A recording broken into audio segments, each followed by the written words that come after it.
What's up, everybody? I'm going to be talking about Ghost of Tsushima. Ghost of Tsushima, Shishima, whatever you want to call it.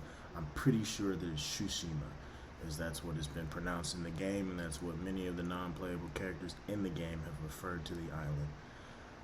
Most importantly, I want to talk about what the game is like taught to me, because I really wasn't really enticed to buy the title. I didn't really care too much for it. I think it was because I didn't allow myself to gain knowledge on it. I seen it the gameplay like one time when they premiered it, and I was like, oh, that's cool.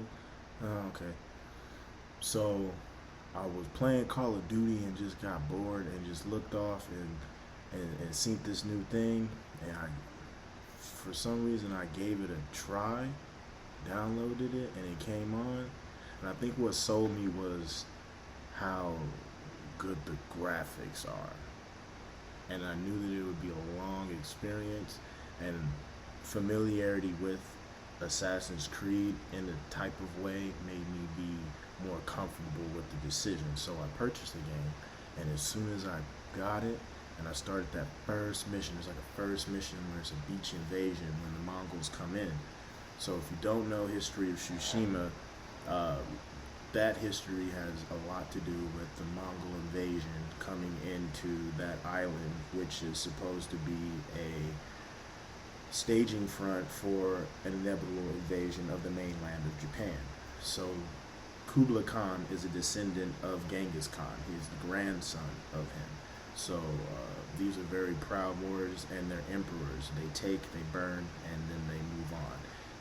So that is the main point of why they want to come. So it is about expanding the empire, but how he does it is similar to an aspect that I know that most empires do, particularly where instead of trying to just kill your enemy, you inflict fear in them of your power so that they join your militia or your ideal, so that it can be a weapon to use on other countries or other areas or regions, so that you can add that to your empire. So most notable to me in the game that was really cool was just for one, the setting. I love Japan for a lot of natural aspects. Not the cherry blossoms. Cherry blossoms. There's so many flowers in the game, falling from trees or just the wind blowing. So what I did learn over time is the game doesn't punish you, but when you have two choices, either you can continue to play as a samurai and fight people straightforward, or you can go stealthily and do whatever you want to do. I kind of at the beginning would just run right up to a camp and then do the standoff with people, and then I just got tired of it. I just wanted to execute people and do it brutally and just yeah. So that affects the setting in the game. That'll make things darker, that'll make storms come, clouds, things like that, versus if you stand off against people regularly, it'll be more of a sunny day, just a regular day. So I thought that was pretty cool. So if you're fighting people straight up, cool, whatever, the setting is gonna look nice. But I guess for me, for the past 4 or 5 days, it's just been really dark and gloomy and stormy, and yeah, because I've been spilling blood and don't really care. So other than that, your horse is like your only companion, pretty much. He's the one person you tell you wouldn't trade anything for, just when you simply mount him or get off of him. When you finish missions, they actually have these cool things to where you're able to kind of pose. You're posing with the horse. There's some to where you're looking at the horse. There's some where you're laying on the horse. I actually utilize those to be able to take screenshots so that I can post those into the community. So that was really cool to be able to do that as well. Also, just how this game sets up for a potential sequel. I don't know where they could potentially go. I do know that after this part, for sure, that depending on where they want to go, the truthfulness to it. You understand what I'm saying? This first installment was very true to its core of Tsushima, the island, the history of the Mongols. doesn't mean that every single step-by-step story with Jin being a part of it is true. It's the things that are happening around Jin that you can be like, okay, the Mongols came in, they invaded, they killed all of these people, took their land, took their food, this, that, and the other, caused the Japanese to turn on each other as well. So those aspects, the truthfulness. So I just think that that's really dope. But other than that, I think that the costumes that you can get in the game are decent. For some reason, I really like the Traveler outfit. I like the Traveler and I like the Gosaku, but I like the Gosaku because it has the white hair in the back because of the helmet. And the outfit at the beginning, I do not like Gosaku's hat that you first get, and when you upgrade it to the helmet, it's okay, but when it gets to what it's supposed to be, that's when it's dope. The Traveler outfit's pretty cool. I like it just because it has the cape, and then you can wear bandanas and you put your mask on. Facial cosmetics, I feel like if they didn't have majority of the cosmetics that you can wear as far as facial masks, if they weren't broken half of the time, that would make you like, okay, this is way more dope. Like Tomoe's mask. Tomoe.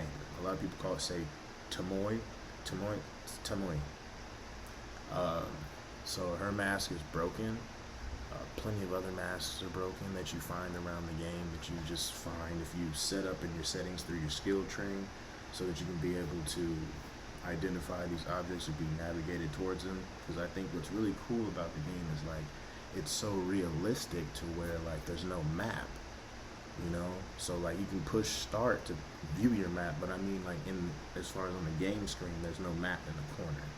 So it's really cool about that. So the guiding wind is what you use on your controller, and in most cases when you're coming up to a new area or an unmarked area or an area that leads to a fox den or to an area that needs to be explored or something of that magnitude, the game allows nature to interact with you and send a bird or a fox to interact with you to show you to this item or this area you need to go to. So I think that that's just really dope that it does that to suffice for not just showing you a map and hey, here it is. I think that's really cool. I also like how I don't have to pick up items like all slow or break into things. I was about to get mad with like when I have to break people out of jail. Like I was sitting there like, oh my god, I have to hold R2 this long just to break somebody out of jail. When you can just slash the jail and break somebody out of jail. I just like, they're like, break me out, my lord, break me out. I'm just like, don't trip. Slash it, break him out, you come out. So I would say this is pretty much between a 25 to 35 hour game if you don't just fly from act to act to act. What I did was I played Act 1 and then I went around and I did tons of side missions. I did lots of Tales of Tsushima. I fought the 6 legendary duelists that you fight at these different locations. I was really armor hunting and trying to get my skills up and do all of this because I just got really enticed and infatuated with the kill, and I really thought that was really fun, how I could just assassinate these people in whatever way that I saw fit. So if you haven't played Ghost of Tsushima, I'm telling you, man, I don't know what you're missing out on. I'm telling you right now, it's PS4 exclusive. If you don't have a PS4, I'm sorry for you. I hope that you can transition to be able to get this on PC or PS4. It's only on those two things. But man, please hit the like and subscribe, man, if you want to hear more information and figure out more about me and what I'm doing in my spare time during this pandemic. Thank you guys.